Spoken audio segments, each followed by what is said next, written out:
And we are live and we are back. Let's go. I'm Cory, your host, one half of the Quarter and Full Effect podcast. And I'm back like I never left with another installment of Wealth Wednesdays. Here on the Quarter and Full Effect podcast, we discuss health and wealth, finances and fitness, and everything in between. And we want to make sure you save more and save less and keep making better your best. Yes, yes. However, my co host Jordan, who is back from paternity leave, when he went on paternity leave, I started these Wealth Wednesdays where I get straight into the financial information. And I know we missed the last couple of quarter full of episodes that we drop on technically Mondays on the streaming services, and then on Sundays we go live. But Jordan was sick the last time we were supposed to record. He had a real bad stomach bug, so that's why we missed last time. But that's why we got the Wealth Wednesdays in here to keep the content going. And shout out to y'all running the numbers up on the last video I dropped. Promise this one is not going to be as long because I got to go right to work after this.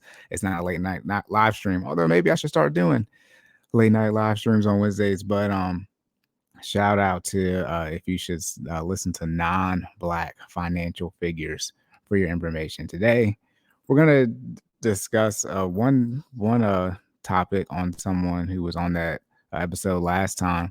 But y'all see the title of this video. We're gonna talk about some outdated financial tips and see exactly if they are outdated, if they're not outdated. Again, more information from more notorious websites, and just to see the financial information is out there, to see what is misleading / incorrect / what's good for topic of discussion. But before we get started, make sure to hit that like button, share and subscribe. Shout out to the YouTube algorithm. You can follow myself at sideline_Cory, and you can follow Jordan at StopStallingJ, and you can follow his business page at FinallyFit06, Twitter, Instagram, and TikTok for the personal, and then Jordan's business page is on Instagram at FinallyFit06, and then Facebook is just FinallyFit. I'm still working on figuring out how exactly a better way to do our advertisements for where to find us. But all the information is in the show notes on YouTube in the description. And again, I told you I was moving. I said the bookshelves are going to be behind me. They're not behind me just yet because I haven't got my TV mounted. So I'm on my old TV. So I'm actually going to be looking over here. But we're still a work in progress. But everything's set up to record. I got Wi-Fi, electricity. That's all I need to record. So as Kevin Samuels would say, build it as you fly it. I don't know if he made that up, but that's a great phrase. Now, I'm still watching. I'm listening to it because there's no video, it's just audio. But it's a YouTube video about the student loan hearing, and it is, like I said, the video is over a little over 4 hours around there. I'm getting through the first. I've gotten through the first oral arguments. There's a lot of stuff, but in short, as I said the first time, even after listening to the first opening arguments, it seems like regardless if where the Supreme Court leans, it's 5-4 from a conservative to liberal standpoint. It does seem like a lot of the pushback was, well, in short, if Mohila is the one who is complaining about this, why aren't they here? And that was a question that, and I believe the Missouri Attorney General is not even arguing for the case. I believe it was a person from Arkansas. So that's a little confusing too. And in short, the plaintiff, no, excuse me, the plaintiff in this case, right, the states that are complaining, they're saying in short, Missouri has the ability to argue on behalf, the state of Missouri has the ability to argue on behalf of Mohila. But then it's like, I thought Mohila set up this whole entity in the state of Missouri so that the state of Missouri would not be responsible or benefit from anything that happens from financial standpoint when it comes to Mohila as an entity. And also Mohila has the ability to sue and be sued. They kept saying that. So from a legal standpoint, if someone is not a lawyer, it seems like, the person or the entity that is claiming injury in this case, they keep saying, do they have standing? And it doesn't seem like they're the plaintiff or the attorney general, I believe from Arkansas, is doing his job to truly prove that standing. Like, how are they going to be hurt? But that has nothing. This is Supreme Court. They can still rule whatever way they want to rule. These are the most powerful, I guess, judges in the land. So when they make a decision, that's it. But it does seem like what's the case that the 6 states have, like as far as Missouri or Mohila actually being injured in this case, and they can't really say that. So, and then the liberal side, I think it's Attorney General, for the Biden administration. She just keeps going to that point as well. But I'm almost done through it. There probably won't be any big updates after I finish watching it, but just giving you an update on student loans because they're still here. Now, though, let's get started. Like I said, you'll see the topic of the video: 7 outdated financial topics I'm gonna share my screen. I'm on a different screen now, so I gotta get back to what exactly the screen size is supposed to be. Y'all know again, the mouse. Look, I've been moving. I have so much going on right now. That is so much. I gotta get a wireless mouse and a wireless keyboard because I have so much stuff. Got a new job. It's just so much going on. All right, boom. Oh, I think y'all can see that pretty well. Can y'all? Let me go down to the next what we're actually going to be reading. Oh, I think that's good. Let me zoom in one more. One more again. Okay, that was good. All right, boom. All right, we're on BuzzFeed this time, and again, this is your first time tuning in for entertainment purposes only. Even though it's not supposed to say, don't sue me, sue your mama. This is for entertainment purposes only. Neither myself nor Jordan are fitness or financial professionals. You need to do your own research for any information you hear on here and seek a professional as well. All right. And then I was going to say, for those of you first time listening, when I read these articles, the person's name is always terribly hard for me to pronounce. But this is a BuzzFeed article, and this is from November of last year. I'm gonna try to get through a lot of these older articles that are from last year, even before, that I have queued up, so we can get to quote unquote more updated information slash data. Because now that the pandemic sort of transitioned out, we want to be as updated as possible. Boom, here we go. What money millennials and Gen Z are sharing the money tips they think are super outdated, considering the fact that we're all super broke. Okay, millennials, I'm a millennial, not broke or super broke, but let's see if these tips are outdated.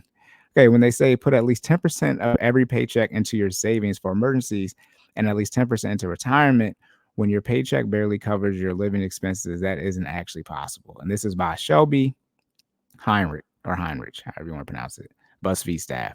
All right. With inflation getting higher and higher each second and prices rising by the hour, we asked members of the BuzzFeed community to share the outdated money advice they're sick and tired of hearing. Shout out to sick and tired, Dave Ramsey quote.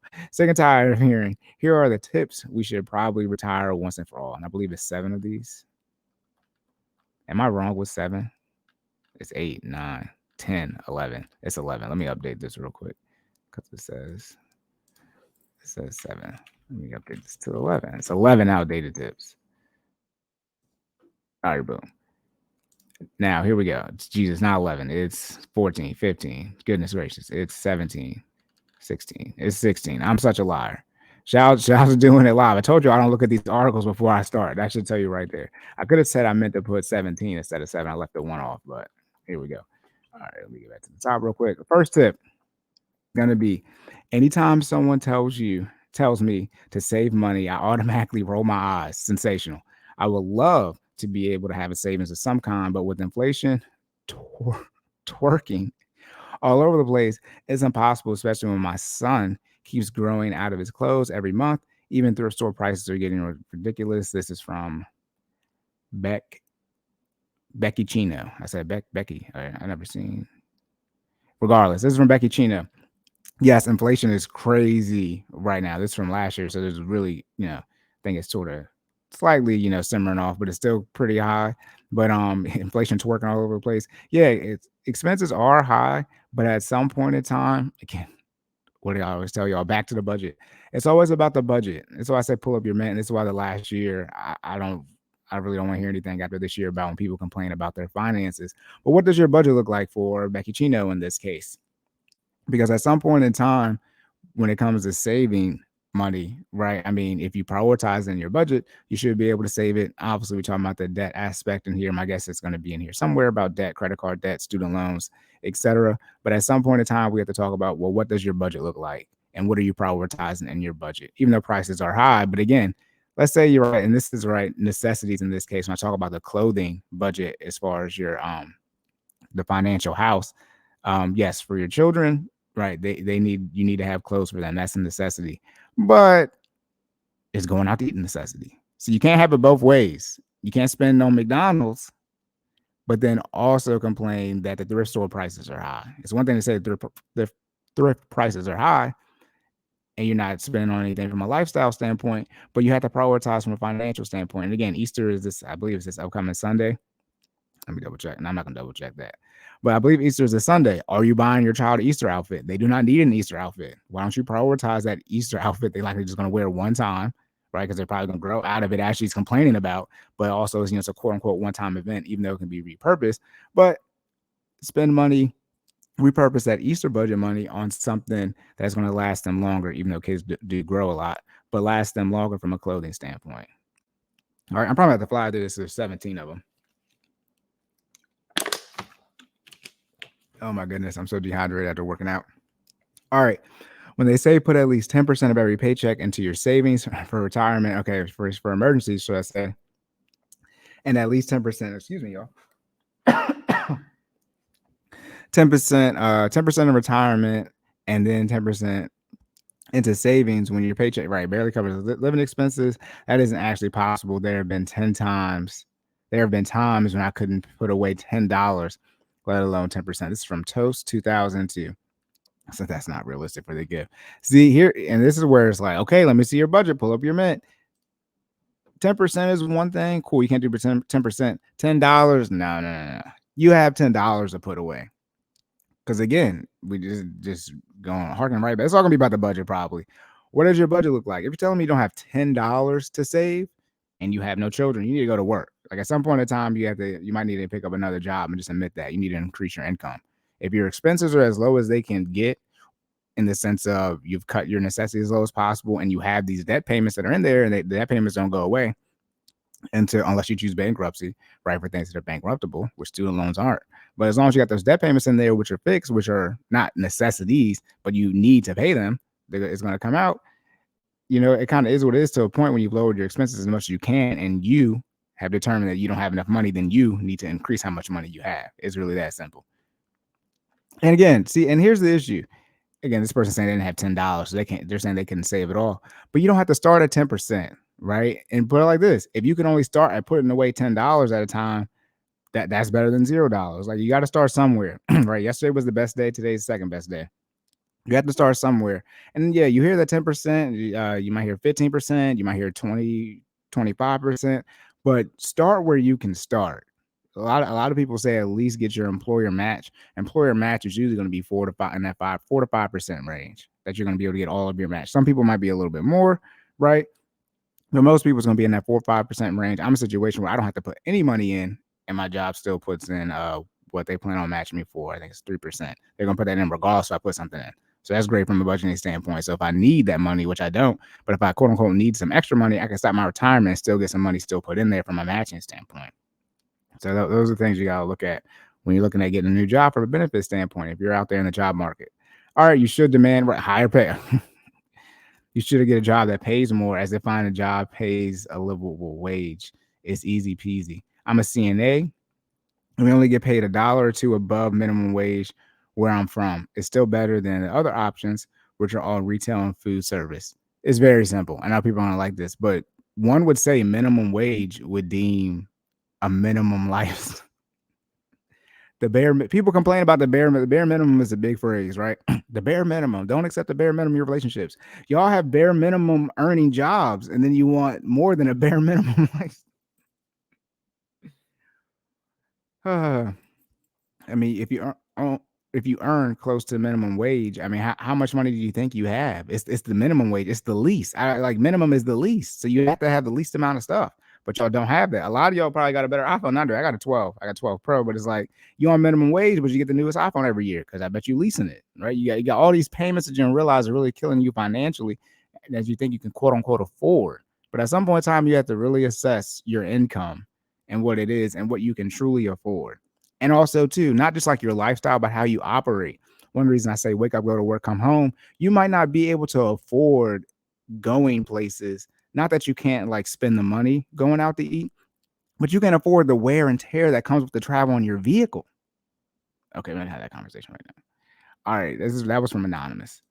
Not so much a tip, but the thing that irks me the most is when my parents say, "Don't worry, it's just money," after I mention how I'll probably never be able to buy a nice house. What? Not okay. It's not okay. They're saying it's not a tip. I'm talking about money. I'm thinking my brain's all over the place. I'm thinking tip as in when you tip somebody. All right. After I mentioned how I'll never be able to buy a nice house or be able to have a good retirement fund. Yes, I have you all to fall back on should something happen, and I'm very lucky for that. But damn, Y'all are very well off, and I have like 1,000 in my bank account right now. It will never be just money for me. This is from Ara, the a rather. There we go. A rather sad horseradish. Um, some some of you are struggling financially because you moved out too early. Shout out to me. Stay in the house as long as possible. Some of you might need to move back in with your parents, but then when I talk about humbling yourself, y'all gonna be mad about being humble. Some of you might have moved out too early, and you might need to see if you can move back in. Obviously, you have a family slash kids. It might be a little hard, but some of you might need to look at moving in, and some of you, if you're still there, might need to stay there a little bit longer until you get your finances in order. In short, this person said their parents are well off. Then also saying they only got $1,000 in their bank account. How much? What we don't want to talk about is how much people's parents are paying for them even after they move out. And by paying for them slash paying for bills. Some of your parents are making the student loan payments because it's a parent plus loan, so they have to by law, and you're not required to at all, which I have no issue with. But some of you is at where you at because you got a parent plus loan, not a student loan, and your parents forking over that bill and how much stuff your parents actually pay for. And we're not going, and not they paying for at the kindness of their heart because you don't have the money, and they took over things, even before you moved out, and that allowed you to get where you're at. And you need to sort of reassess your situation because when you guys start paying for that stuff or paying for more stuff, you feel over your head or overwhelmed. You can't save for retirement or savings in this case for number 4. Sell your car or get a cheaper old one. This is terrible advice. Repairs and unreliable transportation are a financial nightmare. That's from Hostile Lettuce. These names are crazy. This is true. If you want to get destroyed financially, bad car purchase as far as a vehicle that has either high maintenance as far as cost or frequent maintenance. You can't, control the maintenance and of itself. You can just Google, right, the best brands out there, usually Honda, Toyota up there as far as low on maintenance and they last long. But at the end of the day, whatever car you get that they particularly made at the factory, it's just rolling the dice. But you can still Google the top reliable cars and then the lowest maintenance on them. But yes, okay, car troubles are an issue. I caught them. I work from home and I caught a flat. I don't even drive and I got a flat. And I just got new tires and right before Thanksgiving. So my back right tire went flat on me a couple weeks ago. And I'm like, I don't even drive. Like, when did this happen? So, but look, tires, a whole set of tires going to run you over a rack, depending on what type of tires you get. And back to when I said one of the reasons y'all need to stay home, you might be able to, quote unquote, as you say, afford the car payment. But some of you have these larger vehicles, these Jeeps and things like that. And those tires cost a lot just due to the sheer size. Like the tire is bigger, so it's going to cost more. And then you complain about how much your tires cost. It's like, well, you shouldn't have bought that big ass truck. Like, you can't afford the truck, right? You can afford the payment, but you can't afford the maintenance that comes with that, quote unquote, payment of that vehicle. But people don't want to have that conversation. So yeah, sell your car and get a cheaper old one. It all depends. When you say sell your car, this usually means, you might be in debt. If you can sell your car and do the flip situation where, you sell your car, you have no debt, and you'll get a $2,000 or $3,000 car, and essentially you save that payment that you were just making for a couple of months and move your way up. That is feasible. I'm not on the sell your vehicle side if you can, quote unquote, afford it, as far as how much you should spend on a car from a cash standpoint. As long as it makes sense as far as your income, your gross income versus how much your car is worth, I'm pro you paying it off. You can knock it out and pay off all your debt in under 3 years, closer to 2 though. But if you can get out all of your debt, if you lock in under 2 years, you can keep the car. And if you can still afford it, maintenance and things like that, I'm not going to tell you to sell it. Now, if you don't got no money, you might need to liquidate this asset that you got and just go to work and come home. All right. Some of you might, never mind. I talk about y'all friends that y'all have or don't have that are not helping you out. But hey, all right. The 6th one is, I'm so sick of hearing that I should buy a house right now just to have one. Maybe that was a great idea a few years ago, but houses in my area right are currently are selling it. The housing prices have gone up. And then home ownership, right, comes with regular and irregular costs. Yes, shout out to maintenance, right, person that comes through when you're renting, but you got to pay for that yourself, right? Okay, it's not realistic or even logical. Yeah, don't buy. Shout out number 6 from Anonymous. See, this person should have quoted it. This is dead on. Don't just buy a house. People telling you to buy a house. Don't do that. Do not do that. When you're ready to buy a home financially, choose whatever financial plan you want as far as where you should be at before you get a house, but make sure you're in that position. All right, again, this is another savings example. Have 3 to 6 months of expenses, case of emergency. Right, that's great. But when I can barely make all of my bills each month, what money am I supposed to be saving? This is from this person. You might need to, you likely need to pay off your debt, okay, or you need to increase your income. That's usually the case. Or you might just need to reprioritize your budget. Again, most people, if they pull up their budget, they're not going to say they don't have any money to save. Again, necessities, debt payments, investments, lifestyle. You might need to cut back on your lifestyle / zero it out. When I say cut back, cut it off, cut it out. So you have some more money to save and invest. But then y'all don't want to do that. And it's because you can't afford a lifestyle. Remember, lifestyle is after investing. That's why I say it like that. Necessities, debt payments, investments, lifestyle.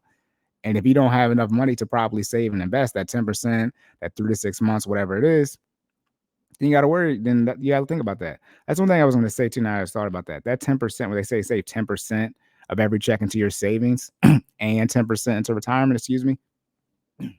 You don't save 10% of every paycheck forever, indefinitely into your savings. Now, into retirement investing, yes, you do that every check. But just like here we're saying on number 7, we're talking about 3 to 6 months of expenses. Once you're at that 3 to 6 months of expenses, you can stop saving, quote unquote, for an emergency fund or into your savings account. So once you hit that, you're done. So that savings isn't indefinite from a monthly basis into a savings account. It is from an investment standpoint, but not a savings standpoint. That's why I don't like people word it that way, because people sort of get confused, as we see in this article. All right, when I just graduated from college and was venting to my mom about how my student loan payments were, shout out to the student loan episode, she said she understood and knew what would help. I was excited. For some reason, I actually thought she was going to drop some helpful knowledge on me. She said, just make double payments each month. Your mom is correct. That way you'll be rid of it faster. This is right. That's good advice from your mom. It's what I did. Yeah, not even remotely helpful. If I'm struggling to pay the current amount, I certainly can't double it. Thanks, mom. Yeah, see, you might, obviously, when you first graduate, you might still be at college, right? If you were to take the opportunity, just see whatever it is, you might shouldn't need to stay home. Okay, here's number 9. The majority of Dave Ramsey's financial advice. Based off of the first 8, yes, these people don't like majority of Dave Ramsey's advice. Save $1,000. They haven't talked about paying off debt yet, which is interesting. We're halfway through. The 3 to 6 months of emergency fund, the 15% investing, buying a house, right? Dave Ramsey, it does agree with the point where you don't buy a house because people are saying it. Wait until you're in a financial situation to buy a house. So they agree on that. But, majority, yeah. If you're working on paying off debt, especially if you're working on paying off debt, the only time you see the inside of a restaurant is if you're working there. With the student loan debt crisis as it is, my $20 meal at a restaurant once a month isn't going to make the difference in whether I pay off $50,000 in student loans. I pay my loans every single month, and right now I owe more than I originally took out 10 years ago. So this person's in their 30s. All due to student loan interest. Okay, now you know this. So now you should be paying more than the interest that as accrued, or you might have a whole bunch now that you got to get caught up on. But you still have to pay them more, even if you're in a situation where you're in a negative AM loan. Let's say you got a $10,000 balance and $5,000 in principal and $5,000 in student loans. $5,000 in interest outstanding. The interest always gets satisfied first, but to still get out of that negative AM loan, you need to put more than the interest that's accruing. So let's say your payment is $100 and your interest is $110. So if you make $100 payment, then you're still going to have that $10 left, and that's how you get to the situation this person is talking about. Regardless if you still got that outstanding interest there, you need to make at least $110.01 payment, so you're paying more than the interest that's accruing every month.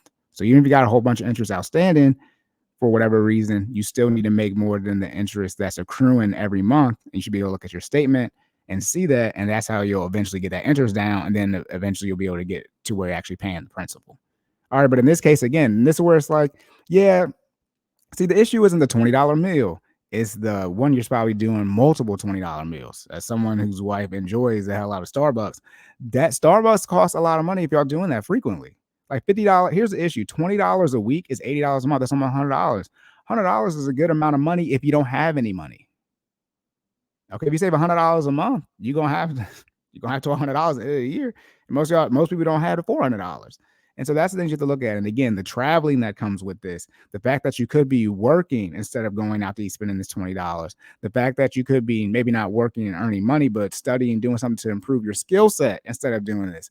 That's the stuff that people don't see when it comes to impacting their decisions, when it comes to their finances and how your decision making can impact them. Because again, also too, you got all the student loan debt. If you got this degree, you got the degree, but you don't got the skill set from the degree to earn the money that you need to pay it off. Right? Okay. They're saying I originally took out, okay, yeah. 10 years ago, all these right, okay, and I'm done with the shaming and being told I don't deserve a life or the ability to be out in public. Well, you have to earn, you have to pay money for this stuff. I mean, if you do deserve a life, but you also have to put in work to get that life. You can go out to public. The issue is spending money. All right, get a bunch of insurance policies so you won't have to get into medical debt. I don't know, but I've never heard this. Medical insurance policies are adding more and more loopholes, and the people with generational wealth are just telling others to get a bunch of insurance policies and stack them. Keeping up payments on just one is expensive. Now you expect me to get a bunch. I've never heard this. This is Lima G. I've never heard this.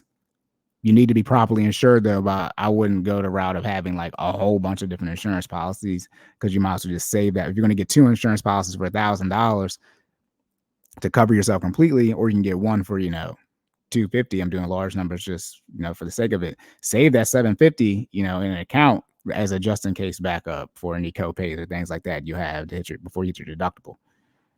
Don't use your car. You'll save a lot when you're not spending money on gas. This is what I say. Wake up, go to work. Wake up, go to work. Yes, when you're not spending money on gas, sure, I'll wake up 3 hours earlier and walk in the freezing temperatures to get to work because my workplace is 45 minutes away by car. There's zero public transportation here. No, okay, that don't use your car to go to work. You definitely go to work. You should definitely go to work. No, I don't know if you're saying that. All right, whatever. Go to work, right? Go to work, wake up, come home. That's what I say. You can go to work. Next one is invest in properties. It will help you get a solid financial standing. With what money? This is a good one. I hear this a lot too. The real estate stuff. If you don't have no money, right? Regardless if you're going to use leverage or not, but you have to have some type of money. Okay. And as they're saying in this article, with what money? I don't have any money. Yes. This is a good one. All right. I'm definitely tired of hearing people tell me, and this was from Gingeroni. I'm definitely tired of hearing people tell me to spend a Sunday cooking all day for the week to save money. I'm a working mom. I cannot spend 8 hours per week cooking and prepping food when I barely have time to care for my mental health as it is. People don't get that this is more than an economic problem. We work way too many hours for not enough pay and have no time to actually live and do things that make us happy. Here's the issue with working too many hours to not have enough pay. Most people who are wealthy, whatever you want to call it, they work more than 40 hours, or they work more than 40 hours at some point in time. I know I work more than 40 hours. So that's the part where it's going to be like, ask them how many hours they work. And also how many, unpaid hours do they work? Shout out to my college degree, 120 credit hours that I did. I had to pay money for that. I went into debt for that. But, shout out to the income that I earn now. You spent those 120 credit hours. You might got a master's, right? You might got more than that. And that time you spend in with no income, but it's supposed to, transition, you put you in a position to earn more income. You still don't have any money either. All right. So that's one thing there as far as the hours work. When it comes to, I don't think people are spending 8 hours meal prepping on Sunday. And that's one of the issues. People over exaggerate with a lot of these quotes. Like they make it, I don't think you're spending 8 hours. I think you're spending about the same time cooking. Then the prep time is where you're going to spend some time. But however much it takes to cook a meal, relatively speaking, if you're cooking more food for that week, it's not going to be that much different. All right, pay yourself first. Again, back to more saving stuff. People say that this as if it's a magical cure, right, for all your money problems. Of course, I'm on board with the idea of putting some money into savings before spending all of it, but that's not practical advice when you're living paycheck to paycheck, just spending on necessities. Yes, if you don't, I don't like the phrase "pay yourself first" because of how people end up using it. They end up putting money in their savings first, then they end up over budgeting for how much money they can actually save that month. Then they take from their savings when it's not an emergency or it's not for what that money was saved for, and they end up building the habits that they can take from their savings when they're not supposed to. That's the reason I'm against the phrase "pay yourself first." I get it; it's a good phrase, good marketing tip, but that's the reason I'm against that. But again, back to you don't got no money, right? After just spending on your necessities, you need to earn some. But again, take out your debt payments and then tell me how much money you have outside of your mortgage/rent. Take out your debt payments, take out your student loan payments, which you're not making right now. So it's interesting how people saying they don't have no money because these student loan payments are about to start back up, likely this year. Maybe not though. Maybe they'll push it back. But once these student loan payments do start back up, they are starting back up. They're not forgiving all the student loans. They're doing 10K or 20K if you did the Pell Grant. They're not forgiving all the student loan debt. So if you got more than 10K or 20K, whatever you qualify for, you are going to have a student loan payment at some point in time. Then your car payment's probably egregious. Then you probably got credit card debt. Just keep it real. Like you got all this stuff that you didn't pay for, and I know this because you got the debt payments for it, and then you're mad when you got to pay it back, which you signed up and agreed to. All right, the advice to put maximum amount in your retirement account every year. This is great. Yes, this is great if you make 6 figures a year, but impractical if you don't. Yeah, I'll have retirement savings in 30, 40 years, but I'll be living under a bridge or with 10 roommates until then just to be able to afford anything else. See, and the last few quotes was from Anonymous. Yeah, the last few from Anonymous. Yeah, after Gingeroni.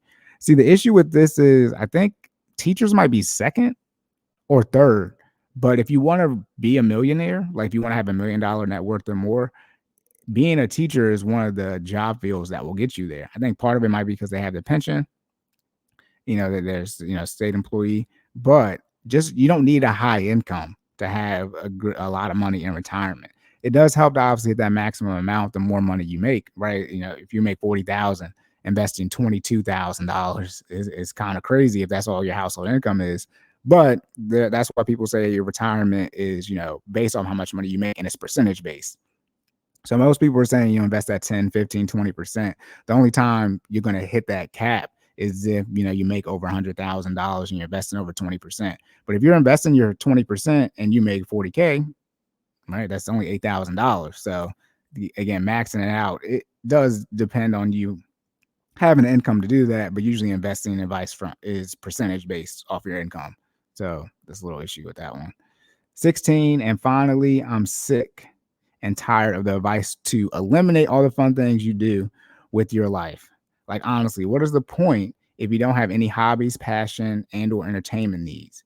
See, maybe I should attack these points as I'm reading them. Nobody's saying you can't do anything. It's spending money / going into debt, or these things causing you to struggle financially, which is the issue. And you could make sacrifices for a year, 2 years, right? And again, a lot of these people be degree, like if you have a master's degree, I've already said this before, but the last thing you can do is have a master's or have a doctorate, which means you have a bachelor's, master's, and doctorate, and then complain about making sacrifices. You can't get a master's and or doctorate and they complain about, oh, I don't want to make sacrifices. You have to sacrifice to get that stuff. We can talk about, being part of, college degrees, but once the time and energy you need to put in to get a master's and then a doctorate, if you do that, is crazy. It's crazy. You make sacrifices to do that stuff. You know about staying up late, putting in work, and that when you're doing that stuff, getting a college education, most of the time, might be getting a stipend, but in short, you're not getting paid for that. Like the college education is the clear definition of delayed gratification. If you got a doctorate, you're showing me, if you just went straight through and got it, you're showing me that you know how to delay the gratification for like a decade. But then when it comes here, like, okay, well, you need to delay some stuff or make some sacrifices to get what you want out of life. You don't want to do that because what's the point of that, right? If you don't have any hobbies, passion, or entertainment needs. This person said this probably has a college degree. It's anonymous, right? But if you're getting a master's, you are giving up some of your hobbies, some of your passions, and entertainment needs. Hell, you're giving up sleep. A lot of people give up sleep for bachelors, cramming, whatever. All right, I get it. Save up for a show, save up to travel. But to say you should never eat out, shop, have coffee, smoke. I don't know about smoking and drink. See, here we go. All right, should you never eat out? You can eat out at some point in time. Shop, you can stop shopping, but you can shop at some point in time. Have coffee, okay. Smoke, drink, nah, you got to cut out all the smoking and drinking. You have to cut out all the smoking and drinking. So you can accomplish what? Existence? Yes, existence is important. This, you need to exist. To me, it's always kind of a slap in the face. Don't ever enjoy life. See, it's not don't ever enjoy life or money. Just work, pay bills, repeat. You got to get to a point where you can enjoy life. And in short, as things cost more and more, you have to work more and more to get to that point, depending on what you're born into. It's just that simple. Okay, it was 16. Dang, I put 17. I got 17 the whole time. It was 16. Where did I get that 17 from, y'all? Where did I get the 17 from? Okay, now it's time to share the financial advice that actually has helped you during these trying times. Okay, those are comments. All right, y'all. That's it. Again, 16 things, 16 tips. What with money, millennials and Gen Z are sharing the money tips they think are super outdated. 16 of them. Considering the fact that we're all super broke. Some of these, majority of these are terrible, but a couple of these I did agree with. Let me be very clear. At some point in time, we have to have a conversation about people who have clearly made sacrifices, i.e., college degrees. So you've made sacrifices, and you could say that sacrifice could have been in vain because what you sacrificed for, you don't really have anything. Cool. But now when it comes to talking about sacrificing the lifestyle, and like you just sacrificed your lifestyle, right, to get this college degree, and now you don't really have anything to show for it. Well, now you got to make more sacrifices now to compensate for that time you sacrifice. That puts you in a worse situation. And then you got to make the general sacrifices right then and there to get what you want. That's your life. Those are your decisions. And I did a student loan episode. We talked about the degrees that people have, because a lot of this is, people are struggling financially from a millennial standpoint due to student loans. And put the student loans back up. Due to student loans. That's why they're struggling financially. Due to student loans for the most part. We talk about all this stash and people laying happy family, buying a house, et cetera, et cetera. Even though they don't have the debt payments right now for most people, for these student loans, it's like, look, you put in all this work and you have all this debt now, and the income that you can generate from this degree you got with all this debt is not enough to service the debt / live the lifestyle that you want to live. And that's what we really need to have a conversation about, was how much does it actually cost to live the lifestyle you want to live? How much does that cost? Like, let's remove the debt and let's add in how much you want to go out, how much you want to have in retirement, thus how much you need to invest, right? The lifestyle you want to live in retirement and the return you expect to get there. You can use whatever return you want, right? Or we can use the general 7 to 10%, 4 to 6. There's so many average numbers, but generally around that 10% per rate of return average. All these different things, right? And let's just figure out how much money you need based off of what you say you need and want. And then that's going to trickle out to some type of income that you need to have.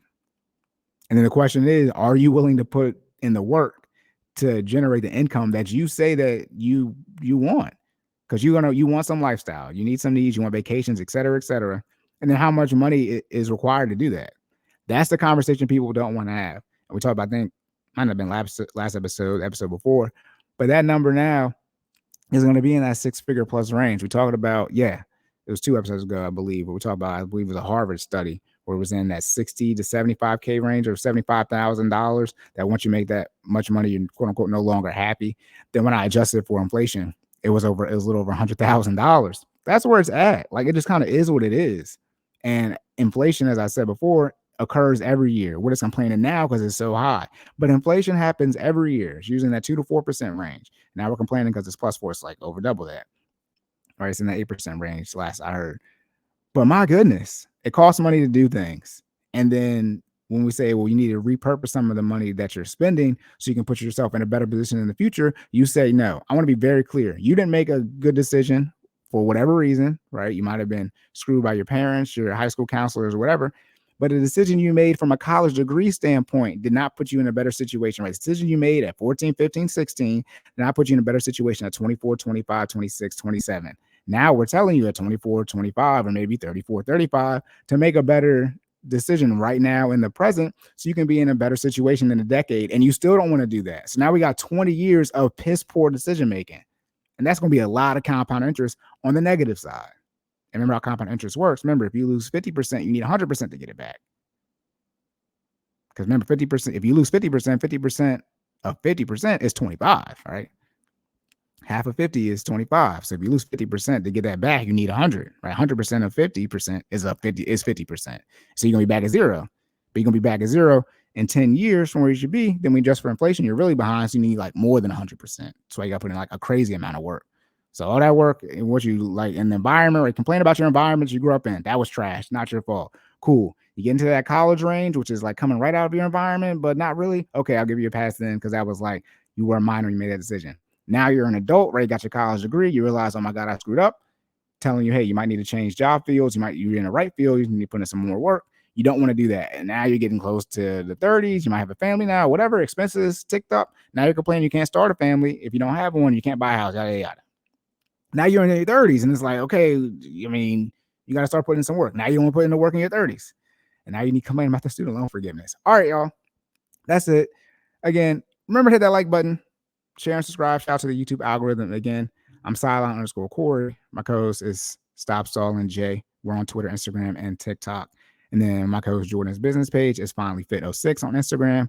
Then FinallyFit on Facebook, and his website is FinallyFit.live. Again, go to FinallyFit.live to sign up, for the virtual training sessions. Monday and Wednesday is at 5:30 a.m. Tuesday and Thursday is at 6 a.m. The Monday and Wednesday is intermediate to advanced. Today was crazy. This class today was crazy. Oh my goodness. And then Tuesday and Thursday is more for the beginners. And again, my financial coaching information is in the show notes as well on YouTube. All right, y'all, that's it. If you have any questions, concerns, again, I have a whole bunch of stuff slated. So if the listener requests do get pushed to the top, depending on what it is, if I need to do a little bit of research on it, those get pushed to the top. So if you want to hear a topic, just reach out to me and let me know. Comment on something, DM me, whatever it is, it all gets put in the queue. And I'll make sure I queue it up. I got a lot of topics to go. But all right, y'all, remember to save more and say less. Keep making better your best. And I will catch y'all in the next one.